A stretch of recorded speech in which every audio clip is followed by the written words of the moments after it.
day one here at Rally Sweden. Oh, I tell you what, we woke up this morning and do you know what the temperature was? Minus 31 degrees. When we saw that temperature on the car gauge, we thought, oh, this might make it interesting out in the stages. And I tell you what, it really was a fascinating day out there. The man who led the rally overnight, Oliver Solberg, he had a difficult day. We'll come to that in a bit though, because at the end of day one, it has very, very much been a Toyota day. Who's the man that leads? Takamoto Katsuta. It is a slender lead, 2.8 seconds that lead over Elvin Evans. But Katsuta tackled the tricky and testing conditions out there with a degree of patience and perseverance. He really was very, very impressive. Don't forget, he's come very close in this rally before. He's led this rally before. He loves these conditions, but what we saw this morning were really testing conditions. A little bit of snow on the surface, cold temperatures. The second pass was where it got really, really interesting though. And Katsuta absolutely capitalized. We had obviously a lot of cars in the main field. We then had the historic cars passing. So in the afternoon, the stages were a little bit messy. There was a bit of cleaning to be done from the front cars. Katsuta made the most of that. It went very well. As we planned, everything actually as we planned. So surprisingly, no surprises and no any moments and sorry, surprises. But yeah, it was a good day. Yeah. Any changes for tomorrow? No, just keep focused and keep pushing. Everything going to be fast, of course. So I just keep fighting until the end. He leads the rally from Elvin Evans. 2.8 seconds the difference between the two top Toyota drivers. Evans, well, he didn't really put a foot wrong out there today. Again, he was very much in control. Lot of drivers having big moments. Don't forget the snowbanks that we've seen here in the past, as you'll see from the footage.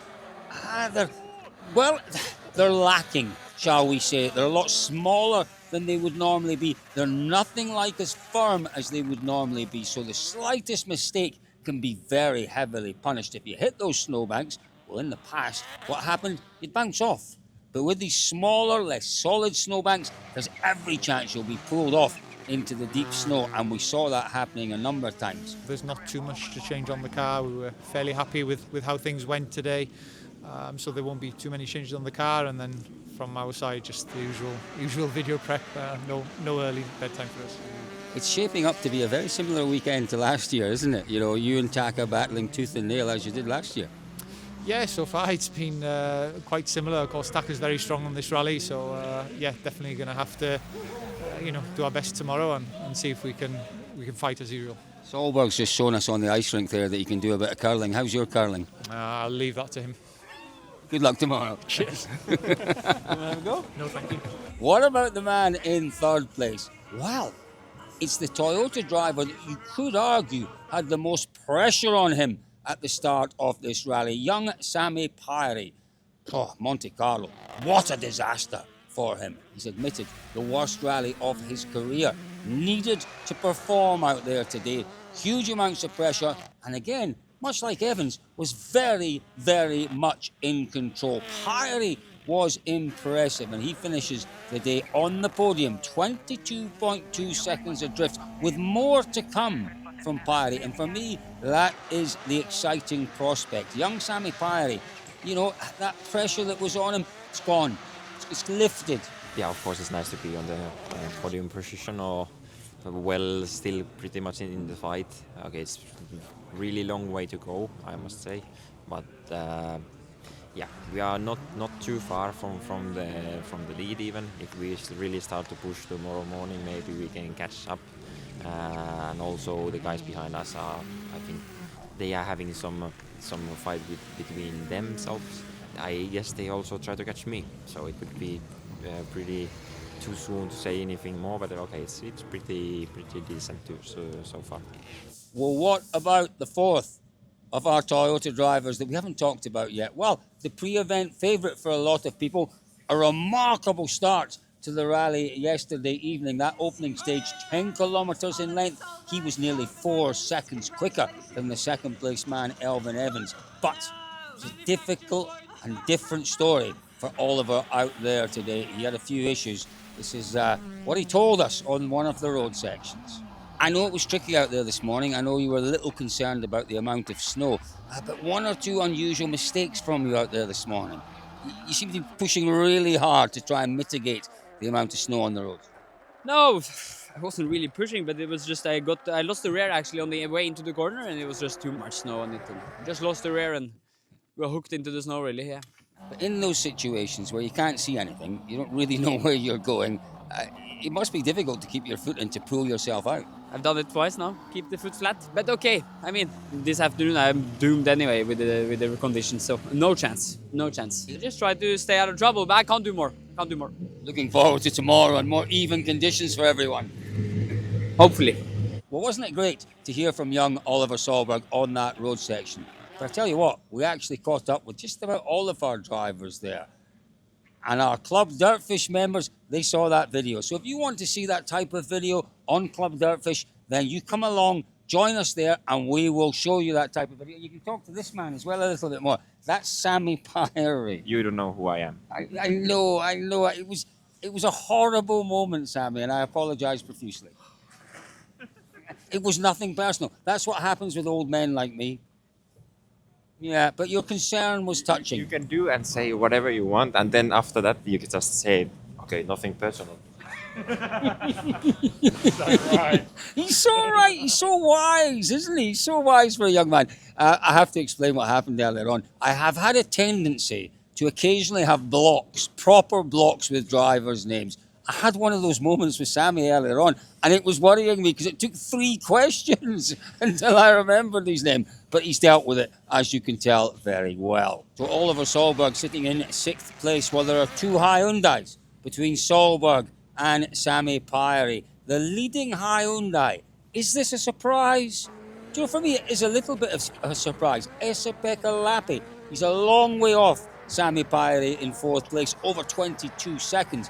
But Esa-Pekka Lappi jumping into the car for the first time in well over a year. I can't remember the last event he did, but it was a long time ago. You know, he's got to grips with it reasonably quickly. Yes, he's mentioned a few frustrations out there this afternoon. He knows he can go quicker, but the quickest of the Hyundais, 22 seconds behind Pyrie, 44 seconds off the lead. It isn't a great result for Hyundai. It's been a day that they expected more from with their road position. And Adrian Formeau, well, he's sitting in 5th place, not too far behind Esa-Pekka Lappi. Again, a driver who felt he could have done better today, could have gone quicker, was maybe held back by not so much the conditions, but by, well, the slight nervousness in certain areas of his car. Watch out for Formeau tomorrow. If he gets a better feeling in that car, we know how quick he can be. What about our lead driver then at Hyundai? Well, he is behind Oliver Solberg. Thierry Neuville sits in 7th place, 1 minute and 43 seconds off the lead. Oh, that only tells half the story, to be honest. He was in a few snowbanks today. Neuville has been more frustrated and more publicly frustrated than I think I have ever seen him, saying that he's absolutely lost, doesn't know what to do. The worst he has felt in his career. Those are not the things that the team management, the engineers want to hear at Hyundai.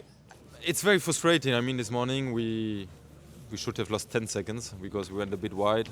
We got immediately back on the road, but the visibility was gone. Something we're fighting for a while with the misting system, and obviously we're all disappointed for the team. Could we have been better prepared for that? Probably, but yeah, it's a steep learning curve on something still. What about the M Sport Ford drivers? Do you know what? An encouraging start to the year, in particular for John Armstrong on the Monte Carlo rally. They came here with high hopes of showing what the youngsters could do. A very young lineup with John Armstrong, Josh McElwain and Martin Sexx. But you know what? A couple of stages this morning, and it was an absolutely disastrous morning. They took a gamble on tyre pressures. Now, Hankook tyres, you go out with a certain pressure. If you go lower, well, you know, you might get a little bit more grip. We know they went with a stiffer suspension and they needed more grip out there. They went low, they gambled on the tyre pressures. What did we see? multiple explosions of tyres, and nothing to do with the tyre, all to do with that gamble that went wrong. Rich Milner told us that it was their choice, and it was down to that choice, that decision, that M Sport had a really difficult morning. In particular, the returning Martin Sesks. What an event he had in Saudi Arabia. Wanting to consolidate that form out here, well, the tyre pressure problem hit him badly.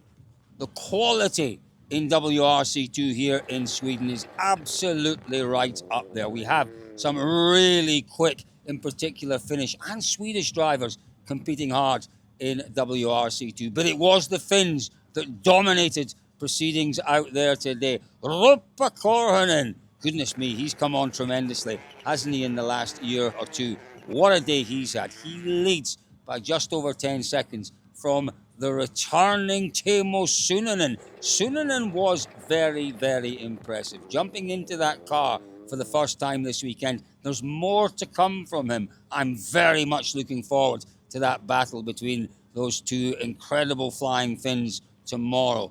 We were also watching the battle between our FIA Rally Star drivers, Taylor Gill and Millie Johansson. Gill is the man who has had the better of things out there today, learning stage by stage, really happy with his performance. Johansson's got a bit more to do tomorrow. Well, it has been a fabulous opening day here at Rally Sweden. As always, lots to talk about, lots of drama, a lot going on behind the scenes, a lot going on the road sections. Have you missed out? Well, do you know what?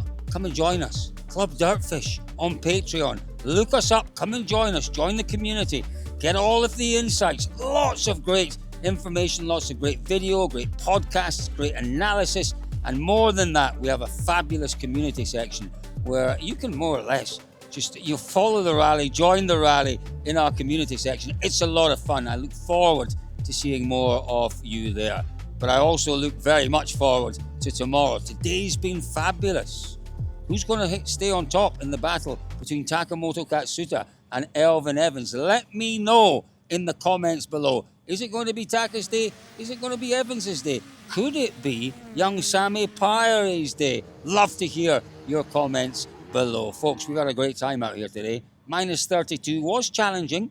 We're expecting the same tomorrow. See you then.